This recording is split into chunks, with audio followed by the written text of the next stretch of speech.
Good day to you. Fun Buns here again. It's time for Gatsby Chapter 6. So here we go.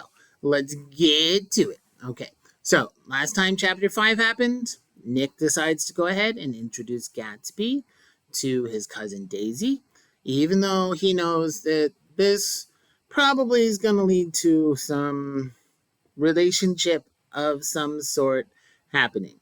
Gatsby is super nervous.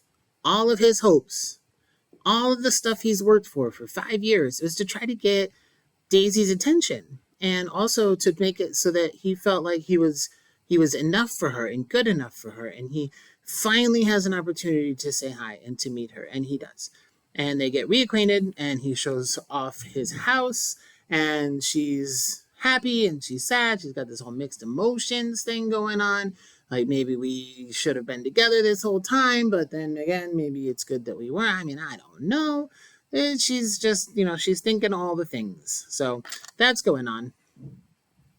And the chapter ends, and they go on about their business, and Nick doesn't actually see Daisy or the other guy, Daisy or Gatsby, for a little while, right? They've got reacquainted. I guess don't really need him anymore, and they're on their own now. And in chapter 6, what we have is the real story of Jay Gatsby.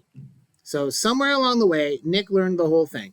Maybe towards the end of the book, maybe when he meets Gatsby's actual family, that's going to happen. Maybe he learned it then, but he learns all about Jay Gatsby. This is not the rumor. This is not what other people say. This isn't even what Gatsby says, because according to Gatsby, he's old money, right? He got his money when his parents in San Francisco, which he calls the Midwest, even though it isn't, so we know he's lying a bit. But he got his money when all the family died, and he's from like old wealth, educated at Oxford, etc. But we learn now that that's not true. Nick has learned the real story of Jay Gatsby. And in fact, that's not even his real name. Gatsby's real name is James Gatz. James Gatz. That was his real legal name. And James Gatz, who would become Jay Gatsby, was born in North Dakota. His parents were super poor. They were farmers in North Dakota. They didn't make a lot. Like, it was a whole thing. Gatz, James, Jay, what should we call him now? We'll keep calling him Gatsby, okay? Gatsby didn't like being poor. Eventually, he ran off to college, and he wasn't there for very long. He was in college for only like 2 weeks, because the only way he could go to college was to work his way through college as a janitor, and that he didn't like that. So he didn't. He stayed there 2 weeks, dismayed at its ferocious indifference to the drums of his destiny. That's what Fitzgerald says. Basically, he knew he was going to be great. He wanted to be great. He had ambition. He has flair. And everybody at the school is like, meh, you're a janitor. And he just couldn't handle it. So he drops out of college after 2 weeks. Don't do that. Stay in school. Don't be a fool. Stay in school, right? So stay cool. Stay in school.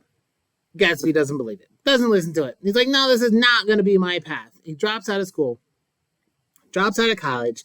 And the next summer, he is working on Lake Superior. That's one of the Finger Lakes. And it's super big. It's like the largest freshwater lake in the world. And he's working there, and he's digging for clams on the shore. And he does some fisherman stuff. And he looks out, and he sees a yacht, a great big boat that somebody owns. And he sees this yacht, and he realizes that it's not in a safe spot. Like, the yacht is not in a good place. There's a storm coming. And it's going to be bad. Whoever's on this boat is not going to, where he has the boat, it's not going to be good. So he rows out to the boat, and he jumps on the boat, and he's like, hey, dude, like, nice to meet you. My name's Jay Gatsby. Somehow in that moment, whether he was thinking about the name before or not, but that's what comes out. That's how he introduces himself. And he says to him, he's like, hey, you really shouldn't park your boat here, because there's a storm coming up. It's going to be bad for the boat. It's going to be bad for you. The guy who owns the boat is named Dan Cody, and he's rich because he owned copper mining stuff. And, he decided it was such a good favor that Gatsby did for him that he hired Gatsby to stay with him on the boat as a like serving butler, personal aide, that sort of thing. Gatsby agrees. Gatsby gets used to the rich lifestyle of Mr. Cody because he sees Cody enjoying himself, enjoying his millions. They travel around the world on this boat. And yeah, so he kind of gets used to that luxury sort of lifestyle. And that's where he really decides, okay, this is definitely what I want and I'm going to get it. One of his jobs is to make sure that nothing bad happens to Cody when he's drunk, because Dan Cody likes to drink a lot. When he goes on a binge, he wants to make sure he doesn't do something silly like give all his money away or, jump off a bridge or something. And so Gatsby determines that A, he's okay with that. He's going to keep Cody safe. And B, he's not going to be a drinker because he doesn't want to be in that position himself. So that's why we never see Gatsby actually drinking. He stays away from it because of his mentor, Jay Cody. Well, eventually, Cody meets a girl. They are like having their relationship. Cody dies mysteriously. Maybe some implication that this lady friend did him in. And Cody left $25,000 to Gatsby, which is a lot of money.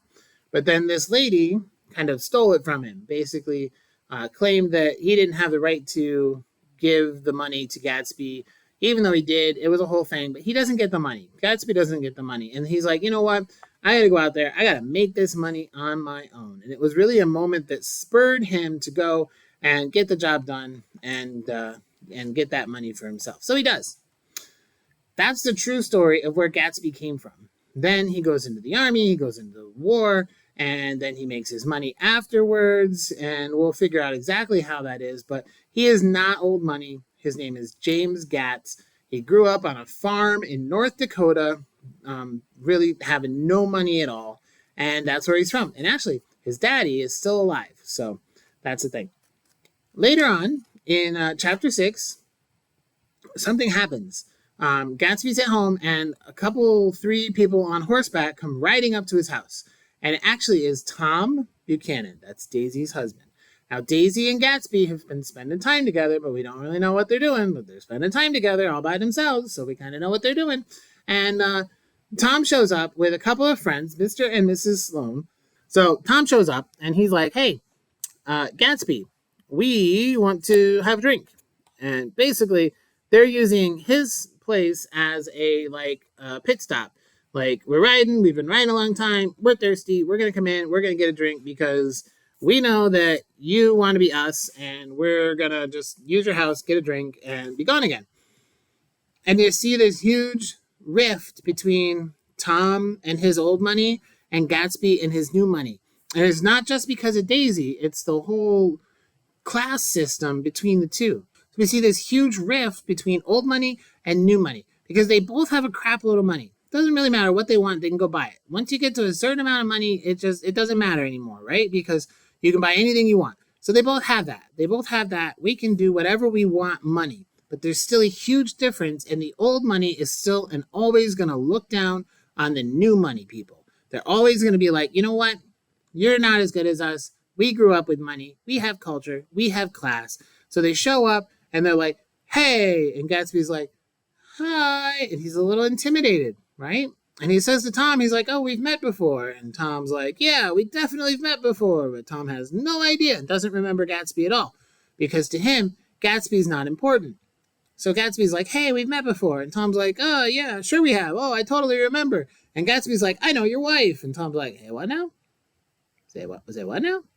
Yeah. Moving on. So it makes this awkwardness. And Tom starts to say, like, wait a minute, how do you know my wife? And, like, he gets these thoughts in his head, like, what's going on here? There's something weird going on here. So Gatsby gets them some drinks. They have their drink. They say, oh, we got to get going so we can go to dinner. Gatsby's like, no, stay for dinner. Like, people will be coming by soon anyways. Why don't you stay for the party and stay for dinner? And the lady, Mrs. Sloan's like, no, you come to our house for dinner. And Gatsby's like, well, I don't have a horse, but I can follow you in my car. Let me just go, get a hat and whatever. And the three old money people look at each other like, oh my goodness, he actually plans to come. They invite Nick too, but Nick has the good class. That's what Tom would call it, probably. Nick has the good class to say no, thank you right away because he knows the old money people just don't want them around. Like they're trying to appear nice and courteous by saying you're invited, but you're not invited. They do not want you. Gatsby doesn't know the difference because he's new money. So when he goes to get ready, they all just leave. And they're like, oh, sorry, we couldn't wait. We were going to be late. Say to Nick, hey, Nick, tell him that for us, right? And they go like yeeting out of there as fast as they can, jump on their horses and ride away so that Gatsby can't actually follow them. And you see this like, oh my goodness, new money is so gross. They just don't know anything. Like that's the mentality of Tom and his friends. That's the old money mentality towards new money. Okay, we'll see that. We see that a lot. That's one of the big themes in the book here, that even amongst the rich, there's a huge class difference. Okay. Then one more big event happens at the end of the chapter. Okay. So after this whole episode with Tom and Gatsby's kind of relationship with Daisy gets put on Tom's radar, Tom and Daisy show up to one of Gatsby's parties. And they walk around and they're looking at stuff and they're enjoying themselves, I guess, a little bit, but it's not really. And Tom's a little disgusted at what's going on. And Daisy is a little bit too. Like she's old money too. And she's like, oh my goodness, like all these new money folks are a little like rude and I don't know, like somewhat disgusting. And like, I don't like what's going on here. And so they have this party. They come.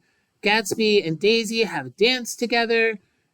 Daisy shows up like, hey, I'm going to just be giving out free kisses tonight. So, Nick, I'm going to give you a kiss and I'm going to give everybody a kiss. And really, I think she just wants an excuse. If she's kissing everybody, then she can kiss Gatsby and it won't look as weird, even though it's all weird, especially when you tell your cousin he's going to get a kiss. Like, it's still weird. Still weird. Anyways, so this whole thing happens. Tom sees Daisy and Gatsby dancing. Doesn't really like that too much. At the end of the night, Daisy's like, yeah, I'm not really sure that I love this party. And that's a big turning point for Gatsby because Daisy's all, I don't know if I love this party. And guess what?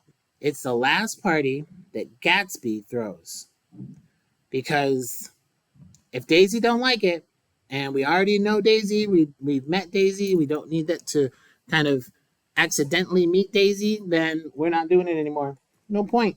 Gatsby's like, don't need to do that no more. So we're not going to throw any parties because we don't want to upset Daisy. That's his deal. So yeah, this is the last party that Gatsby throws because Daisy got to experience it. Daisy don't like it. Daisy don't like it. Gatsby don't do it. And that's pretty much how it is. That's the end of chapter 6. The big points we learn about Gatsby. We see the class difference between old money and new money. And we see Daisy at the party. And now everything's going to change. Instead of being a little bit zoomed out, we're going to get right in the faces of the people that are going on. We're going to see this huge conflict start to rise. We're going to have to resolve that conflict because that's part of plot when we read a book, is the rising and falling of conflict, right? So we're going to see the conflict build. We're going to see it come to a head and have a climax. We're going to see it resolve a bit, and that'll be the end of the book. We are going to hit chapter 7 next. There are only 3 chapters left, 7, 8, and 9, and then we're going to be done with Gatsby, and that'll finish us off for this week. Next week, we're going to do a bigger writing assignment based on this, so get ready for that. All right? All right. Well, that's what I got. So, as always, Fun Bun, over and out.